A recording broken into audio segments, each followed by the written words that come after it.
केजरीवाल पर बिगड़े श्री बम बम महाराज नवहटिया अटल जनशक्ति पार्टी के राष्ट्रीय प्रभारी। हम सुनाते क्या कुछ कहते हैं। मतलब आपका माल है फ्री बांटो, मतलब और लोभी गांव में ठगोबाज। तो वही बात केजरीवाल ने किया, कोई योजना देके, कोई नीति देके, कोई नियत से नहीं किया। और इसकी नीति और नियत जो है पूरी देश और दिल्ली जान चुकी है। केजरीवाल जो कोर्ट ने आज कहा है, इस बात को मैं 5 जून से पहले और 5 जून के बाद और मई में जब भी कोरोना के ऊपर बातें आई हैं तो मैं हमेशा से कहते आ रहा हूं, जो दिल्ली में और देश में, भारत में कोरोना या कोविड कोई बीमारी नहीं है, कोई महामारी नहीं है, बल्कि इसको कोविड के नाम पर महामारी को एलोपैथिक डॉक्टरों की टीम ने, देसी और विदेशी गद्दार मीडिया ने, जो दवाई माफिया हैं वो, जो अंग तस्करी करते हैं वो, और इस गिरोह में जो वामपंथी मैंडेट जज बैठे हुए हैं, जो कांग्रेसी मैंडेट जज बैठे हुए हैं, और जो निजी स्वार्थ में लिप्त जज बैठे हुए हैं, वो जज, ये सभी का गठबंधन ने मिलके कोविड को महामारी बनाया और महामारी बनाकर लोगों की जान से खिलवाड़ किया। देसी विदेशी मीडिया सबसे ज्यादा खतरनाक इस देश का जो देसी विदेशी मीडिया है और जो गद्दारी कर रहा है, बड़ी बड़ी मीडिया नाक वाले, और उसके साथ इस देश को बर्बाद करने वाले जो 28 राजनीतिक दल है, जिसमें केजरीवाल नंबर 2 पर आता है। सबसे पहले कांग्रेस, नंबर 2 में केजरीवाल और नंबर 3 में वामपंथी आ गया है। ये सब जो मतलब देश विरोधी तत्व हैं, ये बेशक चीफ मुख्यमंत्री की कुर्सी पर बैठा हुआ है, लेकिन मुख्यमंत्री के कुर्सी पर बैठ के ये पद का, पावर का इतना बड़ा मिसयूज कर रहा है जितना कोई नहीं किया हो।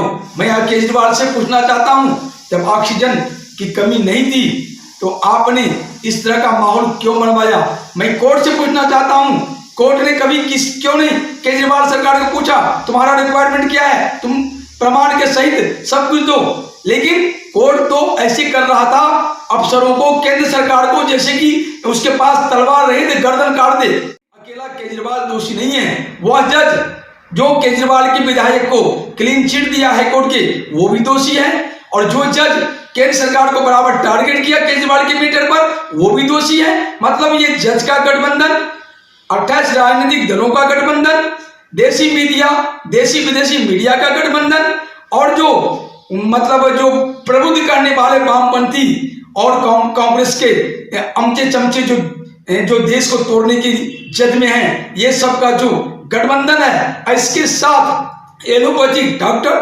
और दवाई माफिया और ये जो आपको हैं अंग मानव अंग तस्कर करने वाले, ये सभी का जो गठजोड़ है, इन गठजोड़ों ने इस देश में, इस दिल्ली में जो लूट मौत मचाया 5, 7, 10 दिन, ये बहुत ही घृणित था। और जिस दिन कोर्ट ने कह दिया ऑडिट करूंगा, उसके दूसरे दिन से सारी स्थिति सामान्य हो गई। अगर कोर्ट संज्ञान लेता है सही तरीके से तो केजरीवाल सरकार को सबसे पहले बर्खास्त करे, तभी कोर्ट के जो गलती कोर्ट से हुई है वो दाग कोर्ट का मिटेगा।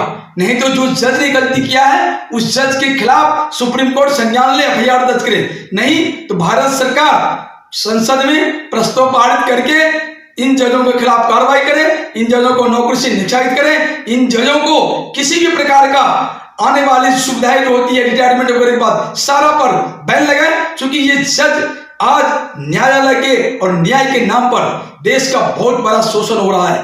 राजेश टिकैत को कोई भी जज ये नहीं पूछा आखिर तुम संघीय ढांचा के विरुद्ध कैसे वहां बैठे हुए हो, देश के कानून के विरुद्ध कैसे वहां बैठे हो। आखिर सुप्रीम कोर्ट ने जो कानूनी तरीके से, सही तरीके से किसानों के हित में जो कानून बना, उस कानून पर रोक लगाया, लेकिन उसने इस गलत तरीके से जो रोड को जाम कर रखा है, हजारों लाखों करोड़ का देश को नुकसान दे दिया है, हर प्रकार से लाल किला कांड कर दिया है, रेप कर दिया है, एक रेप पकड़ा गया है लेडीज का, सैकड़ों लेडीजों को रेप हुआ होगा वहां पर। लेकिन इन सबको ऊपर सुप्रीम कोर्ट खामोश रहा, हाईकोर्ट खामोश रहा। ये खामोशी इस बात को दर्शा रहा है, इस देश को बर्बाद करने के लिए ये सुप्रीम कोर्ट, हाईकोर्ट सहित कुछ जजों का जो मानसिकता है, ये सभी मिलकर इन कांग्रेस, वामपंथी, केजरीवाल 28 राजनीतिक दलों, ममता बनर्जी और के साथ होकर इस देश को या तो ये इस्लामी देश बनाना चाहते हैं या ईसाईस्तान बनाना चाहते हैं। इस देश की सांस्कृतिक